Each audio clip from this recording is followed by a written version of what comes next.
La confiance est très compliquée. Moi, ceux qui me disent parfois la confiance, c'est un mot aussi qu'on emploie tellement difficile, la confiance. Si on doit attendre avant d'avoir confiance dans la vie, on ne fait jamais rien.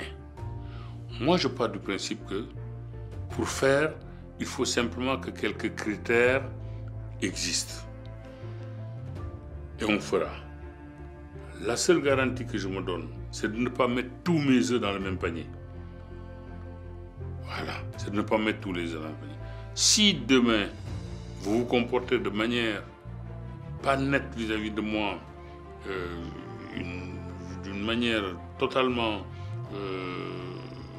contraire à ce que j'espérais, bah, je peux partir, mais peut-être j'ai perdu 2 ou 3 œufs, mais j'en ai encore 15. Je ne mets pas tous mes œufs dans le même panier. Parce que avoir confiance en quelqu'un, c'est partager certaines valeurs avec cette personne-là. C'est partager certains principes avec cette personne-là. Et c'est ça qui est compliqué. Ça, il n'y a que le temps qui peut le permettre. Pourquoi parfois ce qu'ils disent, même dans la vie de tous les jours, la femme qui vous dit « faites-moi confiance ». Non, je ne te fais pas confiance, je ne te fais pas confiance, mais bon, allons-y. La confiance viendra peut-être un jour, mais pas aujourd'hui. Pourquoi je vais te faire confiance alors que je viens à peine te connaître? Je ne te fais pas confiance. Mais il faut qu'on fasse quand même. On ne peut pas ne pas faire dans la vie. On est obligé de faire. C'est difficile de faire son autoportrait. Pour une raison. On peut dire un peu certaines de ses qualités. Mais il est très difficile de dire ses défauts pour une raison très simple. Parce que je ne connais pas mes défauts.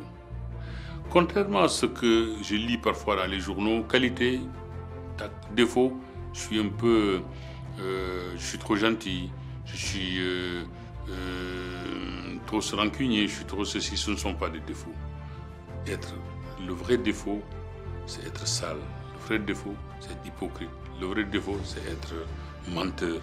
Et ça, je n'ai jamais lu quelqu'un dire, quand on lui a demandé quels étaient ses défauts, je suis sale, je suis hypocrite, je suis un menteur. Jamais. Parce que je pars du principe que quand on connaît ses propres défauts,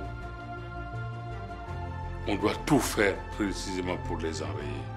Parce que le défaut dérange toujours. Et j'ai horreur de déranger les gens. Alors, comment je peux enrayer mes défauts? C'est en regardant les gens, en regardant leurs défauts, pour essayer de m'éviter ce défaut. Quand quelqu'un est très menteur, qui dit qu'il ment, dès qu'il se lève, tout le monde dira « Ah, il est menteur ».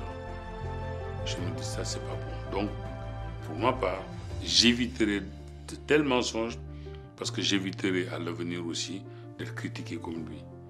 J'éviterai d'être sale comme lui. J'éviterai d'être hypocrite comme lui. Alors, c'est en regardant les gens vivre, en évaluant leurs défauts, que j'essaie d'enlever ce défaut-là chez moi.